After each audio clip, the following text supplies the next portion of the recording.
Efesios, capítulo 6, del verso 10 al verso 16. Dice: por lo demás, hermanos míos, fortaleceos en el Señor y en el poder de su fuerza.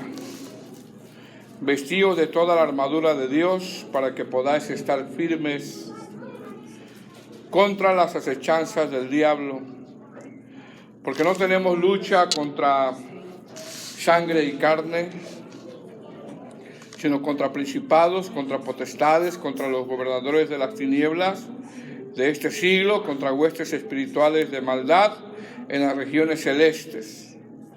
Por tanto, tomad toda la armadura de Dios para que podáis resistir en el día malo y, habiendo acabado todo, estar firmes.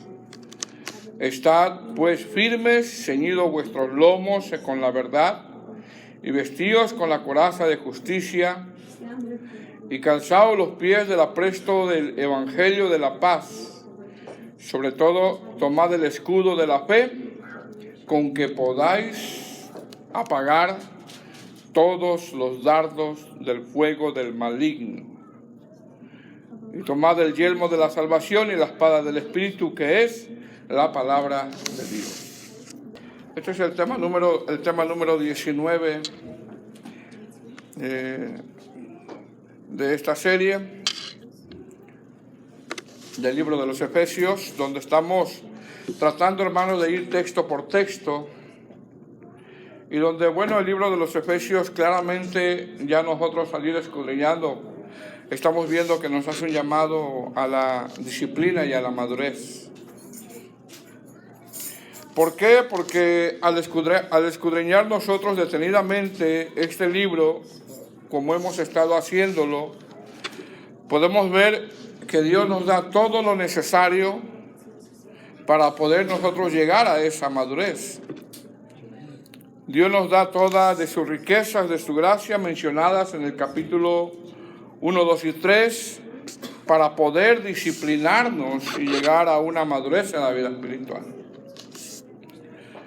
Tenemos que recordar que el capítulo 1, 2 y 3 vemos lo que el Padre hizo por nosotros. ¿Qué hizo el Padre por nosotros? Nos bendijo con toda bendición espiritual. Es decir, nos escogió antes, desde la fundación del mundo. Nos predestinó para ser adoptados hijos suyos, y lo hizo según el puro afecto de su voluntad. ¿Para qué? Para que fuésemos, ¿qué, hermanos? Santos y sin mancha delante de Él. ¿Y qué vemos ahí? Vemos la intervención del Padre. Más adelante vemos la intervención del Hijo, que es nuestro Señor Jesucristo, donde nos compró, nos redimió. Estábamos esclavos en el pecado, estábamos muertos en delitos y pecados, y un muerto, hermano, no puede reaccionar a las cosas de Dios a menos que Dios intervenga. Y mire qué hermosa intervención de parte de Dios. Más adelante vemos la intervención del Espíritu Santo, es decir, una vez que el Padre nos escogió, una vez que el Hijo nos compró, ahora se nos da el Espíritu Santo, que es la garantía de que somos propiedad de Dios hasta el día de la redención. Pablo usa una analogía cuando alguien se comprometía en esos tiempos en matrimonio. El novio le daba a la novia unas arras, le daba un dote como garantía de que el compromiso a un cierto tiempo determinado se iba a llevar a cabo. Entonces, ¿qué se nos dio como garantía de esa unión real con nuestro Señor Jesucristo? El Espíritu Santo. ¿Hasta cuánto? Hasta el día de la redención. Amén. Pablo a todo eso le llama las riquezas de la gracia de Dios. El apóstol Pablo en cada intervención da una alabanza. En la intervención del Padre, la intervención del Hijo y la intervención del Espíritu Santo, Pablo en esa alabanza dice: para la alabanza de la gloria de su gracia. Más adelante, Pablo comienza a hablar de la iglesia, que se nos dio la iglesia por gracia. Expone que ya no somos extranjeros, sino ciudadanos del reino de Dios. Y expone que todo lo que hizo el Padre fue simplemente por gracia, y lo nombra en Efesios capítulo 2, versículo 8, cuando dice: porque por gracia sois salvos por medio de la fe, y esto no de vosotros, pues es don de Dios. Este es uno de los textos más importantes del cristianismo, que todo es por gracia. Estamos aquí por gracia, recibimos la salvación por gracia, tenemos el llamado por gracia.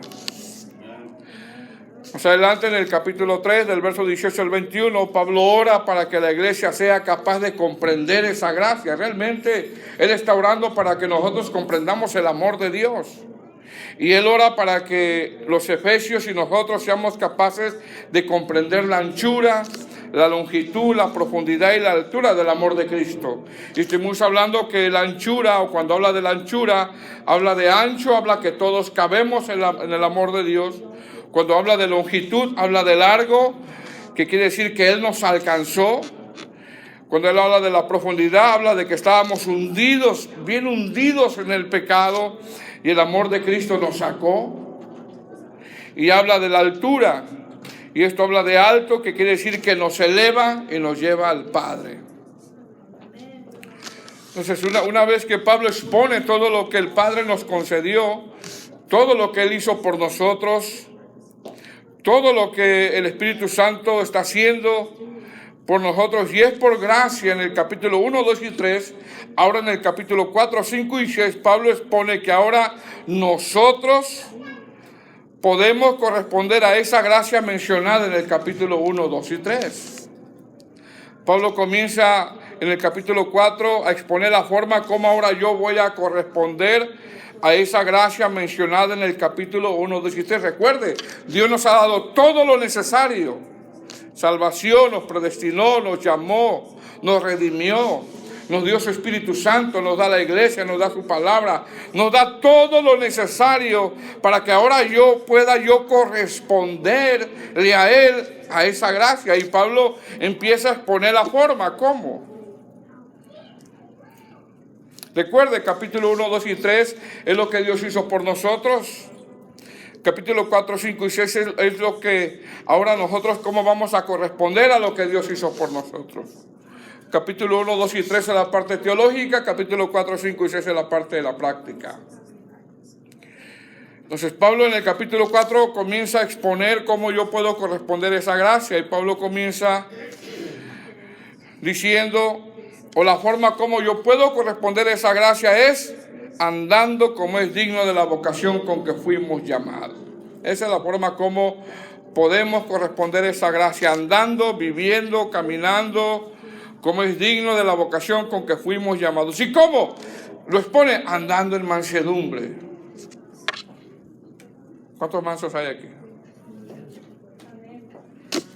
Andando en humildad. ¿Cuántos humildes?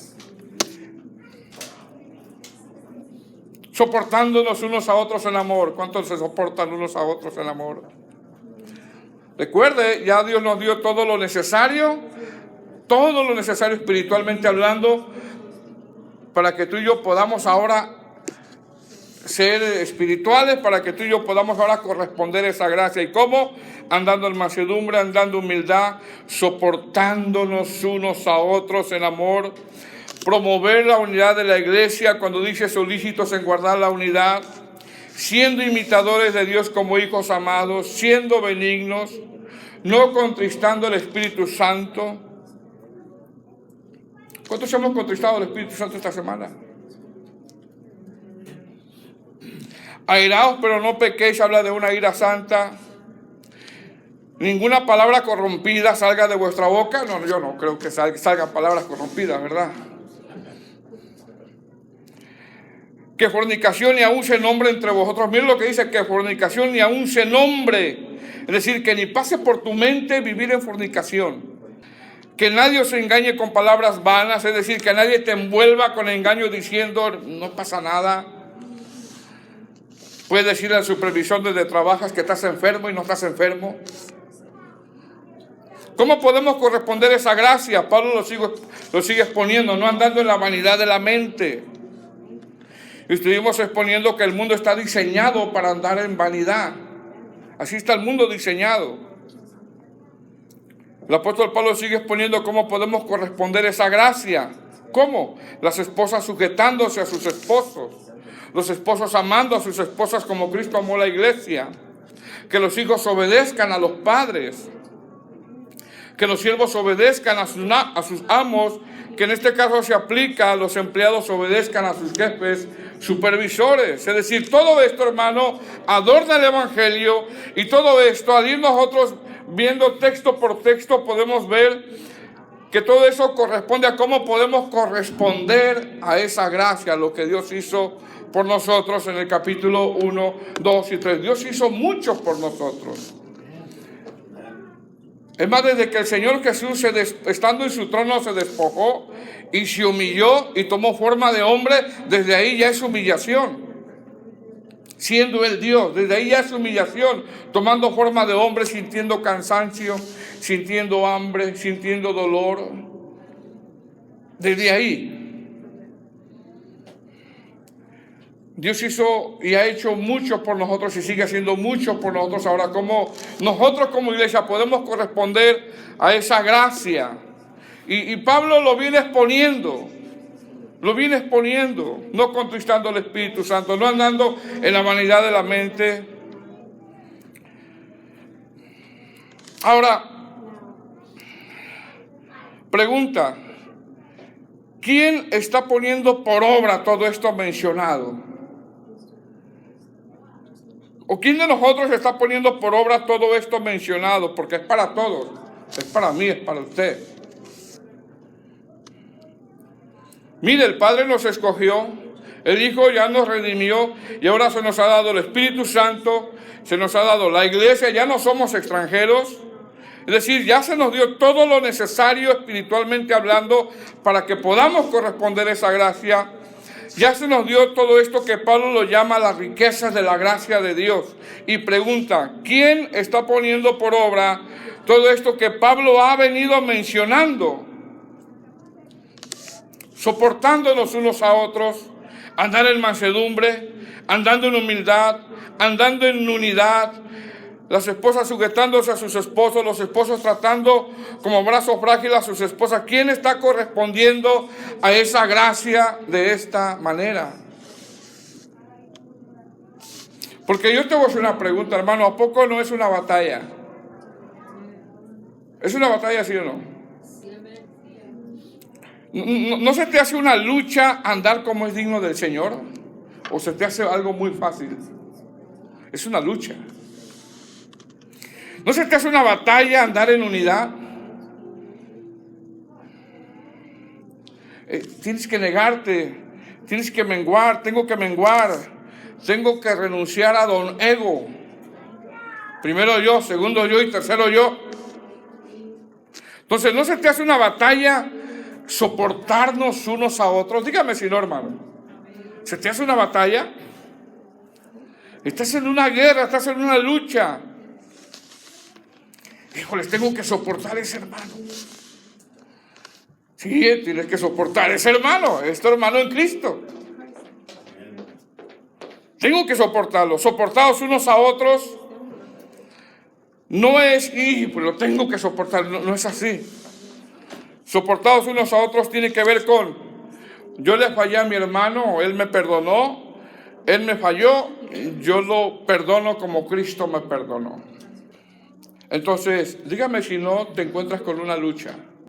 Cuando Pablo comienza a hablar de esa batalla espiritual, a este tipo de batalla se refiere desde el capítulo 4.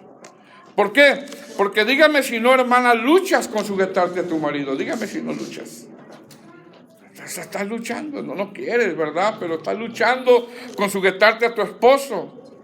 O le dices a tu esposo en todo tiempo, sí, mi amor, sí, Jani, lo que tú digas, Jani. Sí, mi Señor, sí. A la orden, mi Señor. Yes, sir. Te dice algo y, yes, sir. Yes, sir. Sí o no, hermano. Sí, amén. Yes, sir. O el esposo no lucha en ocasiones con amar a su esposa como Cristo amó a la iglesia. Hermano, ¿a poco no luchas por andar en mansedumbre? O no luchas con andar en humildad. Entonces Pablo en estos textos comienza a hablar de lo que se le llama la batalla espiritual. ¿Por qué? Porque sí tenemos una lucha, hermano. Tenemos una lucha.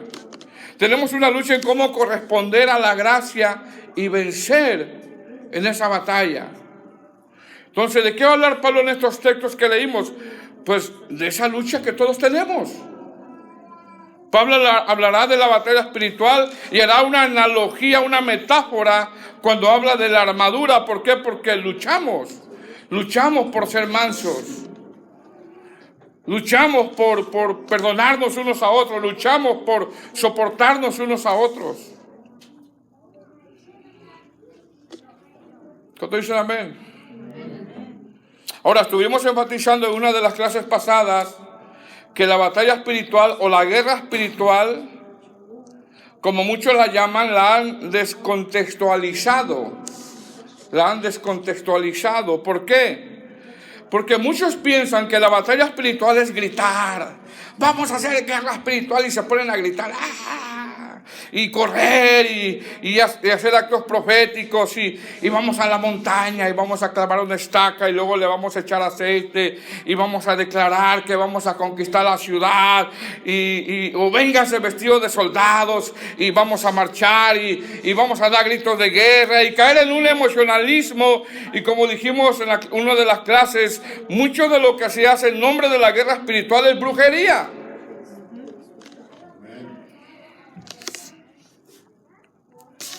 Yo recuerdo cuando era congregante, y ya lo he dicho más de una vez, en una ocasión me pusieron a predicar un domingo y el pastor hizo tanto emocionalismo que hicieron un show y las 2 horas se la pasaron gritando, grito de guerra y luego declarando y cancelando y anulando y se caían y rodaban y de repente salió otro hermano diciendo bien visión unas frutas y caían regalos y recibe y si no se cae no tiene la unción y al final dijeron, ¿sabes qué? El Señor no te dejó predicar.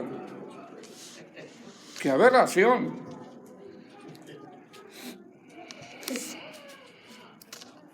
Entonces, ¿qué va a poner Pablo en estos textos? Va a poner que sí estamos en una batalla espiritual, porque batallas con la mansedumbre, porque batallamos con la humildad, porque batallamos en soportarnos unos a otros. Estamos en una batalla espiritual, pero no como la han enseñado, porque está bien descontextualizada. Y lo primero que Pablo dice, para que puedas vencer en esa batalla es, versículo 10 del capítulo 6, por lo demás, hermanos míos, fortaleceos en el Señor y en el poder de su fuerza. Es decir, para poder corresponder a esa gracia, fortalécete en el Señor, porque sí estamos en una lucha. Fortalécete en el Señor y en el poder de su fuerza. Lo tiene, verso 10. Dice, por lo demás. Por lo demás, ¿qué quiere decir? Por lo que ya Pablo ha venido mencionando. Por lo que Pablo ya ha venido diciendo. Por lo que Pablo ya ha venido exponiendo. Por toda esa gracia que hemos recibido. Y ahora, ¿cómo podemos corresponder a esa gracia? Sabiendo que nos vamos a encontrar en una lucha. Dice, por lo demás, hermanos míos, fortaleceos en el Señor y en el poder de su fuerza. Es decir, para poder corresponder a la gracia de Dios o para poder poner en práctica lo antes mencionado, tenemos que fortalecernos en el Señor y en el poder de su fuerza.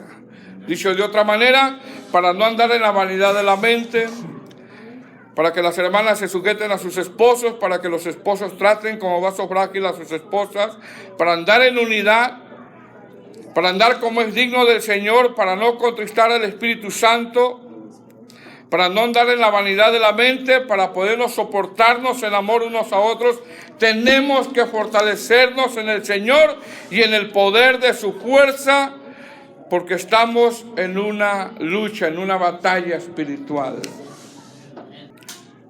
¿Qué está diciendo Pablo en otras palabras? Está diciendo disciplínate.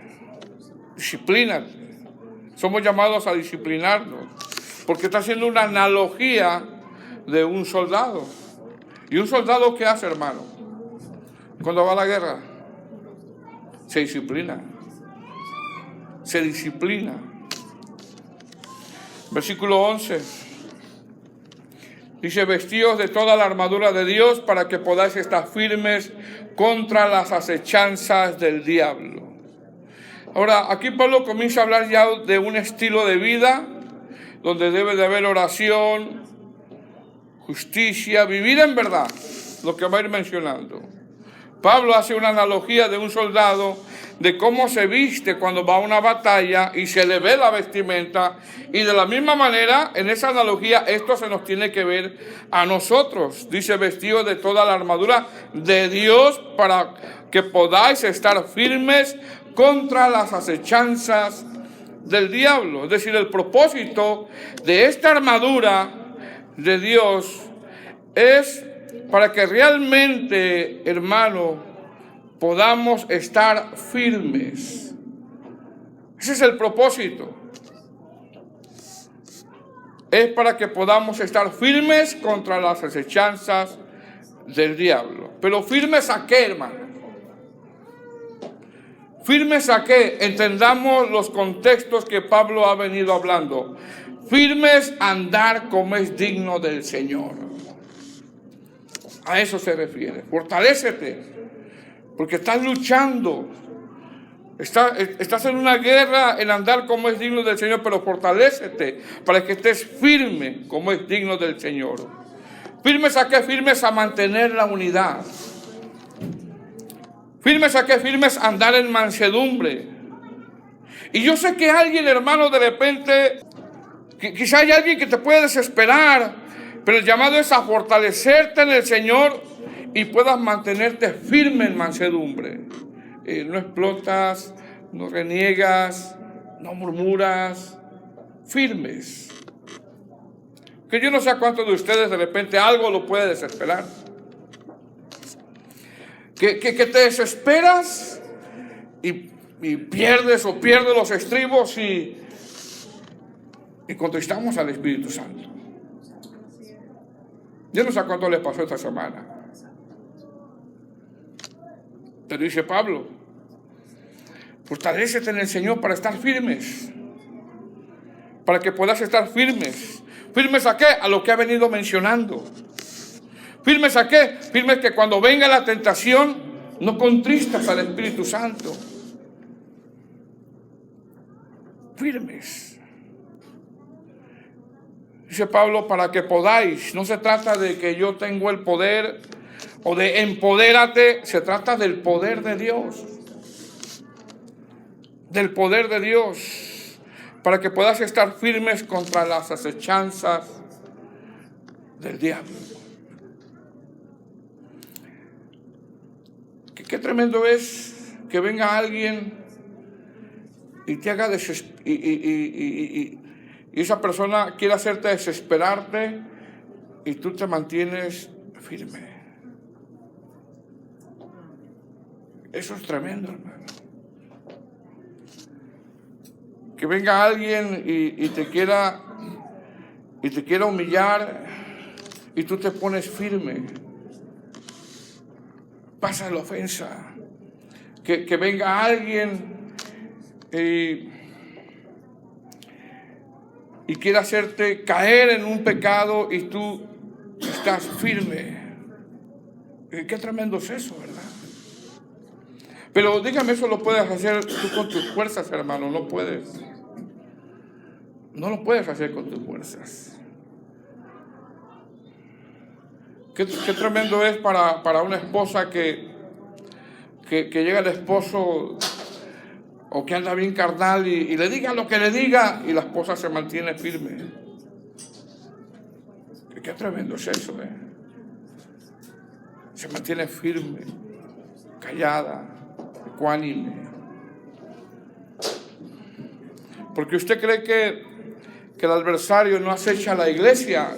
Claro que la acecha. ¿Usted cree que el adversario no usa sus estrategias para que la iglesia no ande en unidad?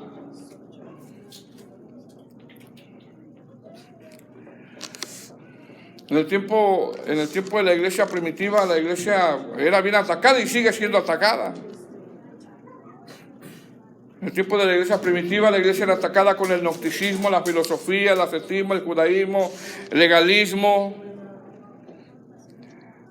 contra aquellos que hacían mercadería, contra aquellos que solamente se la pasaban teniendo sueños, con todo eso luchaba la iglesia. Y lo mismo pasa en estos tiempos. El adversario acecha a la iglesia, acecha tu vida también, para que pierdas la templanza, la mansedumbre, la humildad.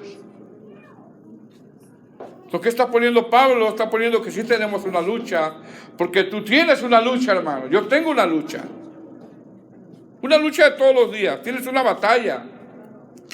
Tenemos una batalla por falta de mansedumbre. Quizás todos los que estamos aquí, o por falta de humildad, o por falta de paciencia. Estamos luchando. Dígame si no. Pero ¿cómo lo podemos vencer? Con nuestras fuerzas, no. Fortaleceos en el Señor y en el poder de su fuerza, para estar firmes. Esa es la batalla que expone el apóstol Pablo. No la que hoy predican muchos, de que vente y grita y no es esa.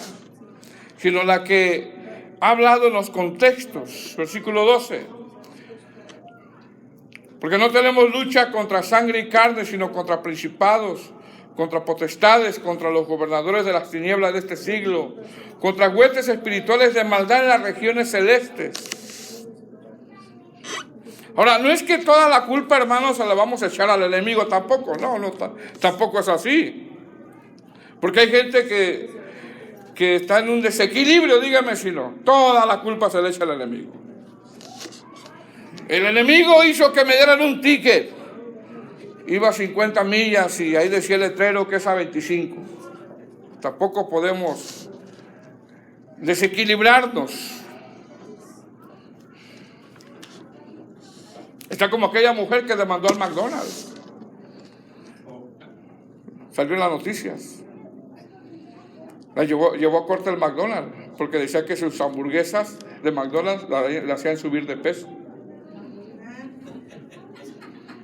Parece de risa, pero así pasó. Pablo no está diciendo aquí que todas las culpas del enemigo, no está diciendo eso, pero lo que sí está diciendo es que hay una lucha. Dice, porque no tenemos lucha contra sangre y carne, sino contra principados, potestades, contra gobernadores de las tinieblas de este siglo, contra huestes espirituales de maldad en las regiones celestes. Y Pablo comienza a hacer mención un poco más claro qué tipo de enemigos luchamos. Es decir, en ese día a día tenemos una lucha contra huestes espirituales que controlan este mundo. Y la Biblia dice que el mundo está bajo el maligno. Por ejemplo, ¿qué dicen las feministas? ¿Qué dicen las feministas? Dicen, empodérate. ¿Y qué dice la Biblia? Sujétate a tu marido.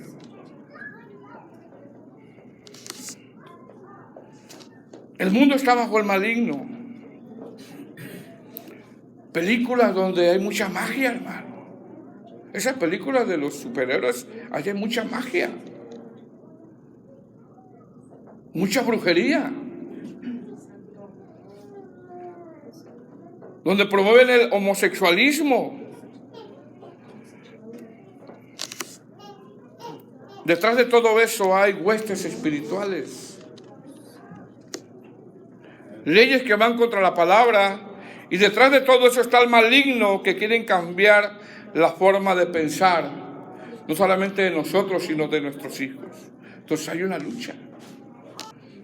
Verso 13 dice, por tanto, tomad toda la armadura de Dios para que podáis resistir en el día malo y habiendo acabado. Mira el propósito, estar firmes. Estar firmes. Verso 14, estad pues firmes. Vuelve a mencionar, ceñidos vuestros lomos con la verdad y vestidos con la coraza de justicia. Siempre, constantemente dice, para que podáis estar firme, tienes que fortalecerte en el Señor. Ahora Pablo hace mención en esa analogía que para estar firmes, número 1, es necesario fortalecernos en el Señor.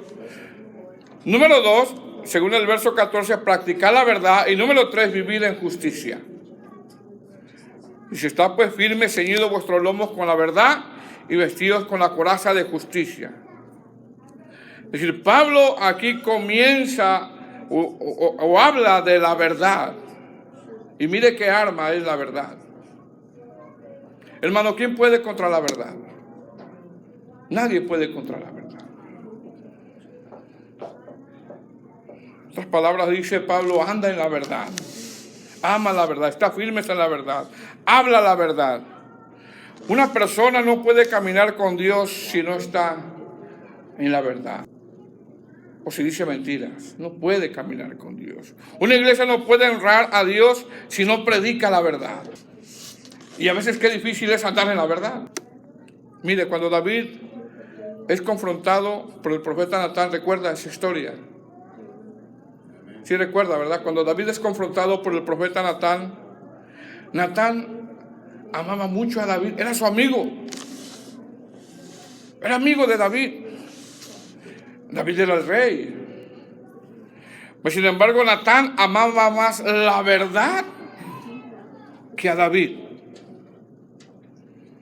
El pecado de David salió a la luz.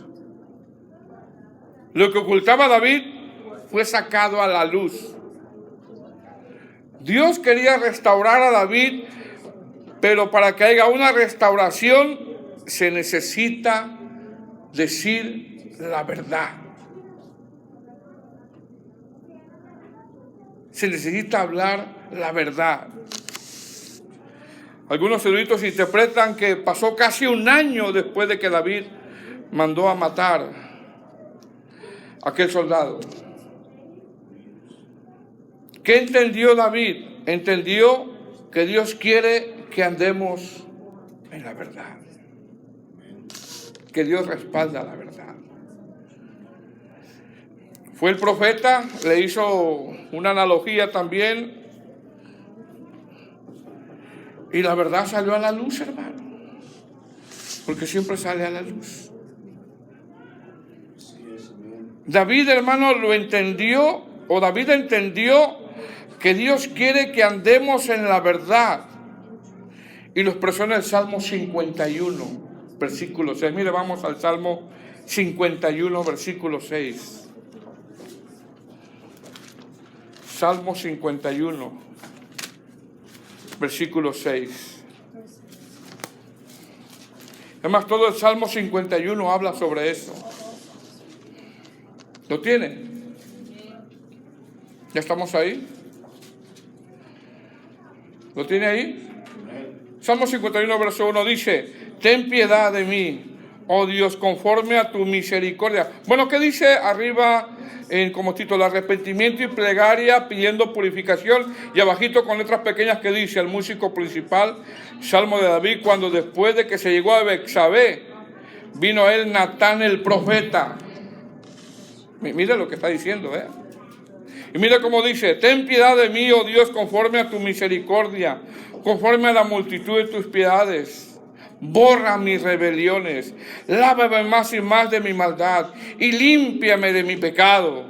Porque yo reconozco mis rebeliones y mi pecado está siempre delante de mí. Contra ti solo he pecado y he hecho lo malo delante de tus ojos. Para que seas reconocido justo en tu palabra y tenido por puro en tu juicio. He aquí en maldad he sido formado y en pecado me concibió mi madre. Y mira lo que dice el verso 6. He aquí tú amas la verdad en lo íntimo y en lo secreto me has hecho comprender sabiduría. ¿Qué entendió David, hermano? Que Dios quiere que andemos en la verdad. Seguramente Natán, hermano, convivía con David, lo amaba mucho, seguramente a David, era su amigo seguramente de David. Pero Natán amaba más la verdad. Y tarde que temprano salió a la luz la verdad. Porque nosotros podemos engañar al hombre, hermano. Podemos engañarlo. Imagínense en una familia todos diciendo mentiras. Qué desastre, ¿verdad? O una congregación todos diciendo mentiras. ¿Cómo vería Dios eso? ¿Qué está poniendo Pablo? Expone que un cristiano tiene que caminar en la verdad. Y a veces, hermano, es una lucha eso. ¿Recuerda cuando Abraham mintió, hermanos? Salió a la luz. Quedó avergonzado 2 veces. Dice, ceñidos vuestros lomos con la verdad. Amén. Ceñidos vuestros lomos con la verdad. Y vestidos con la coraza de justicia. Pablo en esa analogía sigue exponiendo esa armadura que es un estilo de vida de día a día. Y mire bien, la palabra coraza es una arma que se usa para cubrir el pecho. Y realmente, como exponen algunos comentaristas, está hablando del corazón. Y en este camino cristiano, hermanos, si algo tienes que cuidar precisamente es esto, tu corazón. Tu corazón, tu corazón. Lo que oigas, cuida tu corazón. Lo que digas, cuida tu corazón. Cuida tu corazón. Recordemos, está hablando el apóstol Pablo de una lucha en cómo corresponder a la gracia en la iglesia, en el matrimonio. Y Pablo dice en este texto, está pues ceñidos vuestros lomos con la verdad y vestidos con la coraza de justicia. Aún dentro del matrimonio tenemos que cuidar nuestro corazón.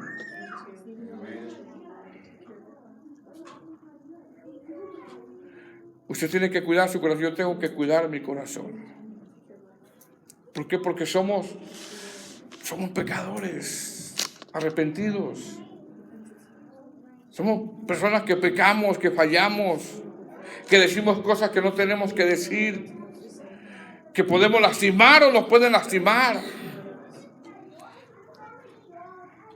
Y Pablo dice, ceñidos vuestros lomos con la verdad y vestidos con la coraza de justicia. Realmente está hablando del corazón y está hablando de vivir en justicia o practicar la justicia. Y es imposible que guardemos nuestro corazón si no andamos en justicia. Cuando alguien anda en injusticia, tarde que temprano va a lastimar a otra persona, va a dañar a otra persona. Versículo 15.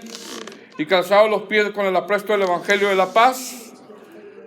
Y algunos comentaristas lo interpretan de 2 maneras. Número 1, que estemos listos para predicar el Evangelio. Y número 2, ante este mundo que va en contra de todo lo que Dios representa, el mundo ha de saber quiénes somos. Somos cristianos. La palabra presto en el griego significa cimiento. Verso 16, sobre todo tomad el escudo de la fe, con que podáis apagar todos los dardos de fuego del maligno. La palabra escudo en griego es tureo, que realmente habla de un escudo como el tamaño de una puerta. Parece ser que así lo usaban los soldados, un escudo grande, hermano, como el tamaño de una puerta.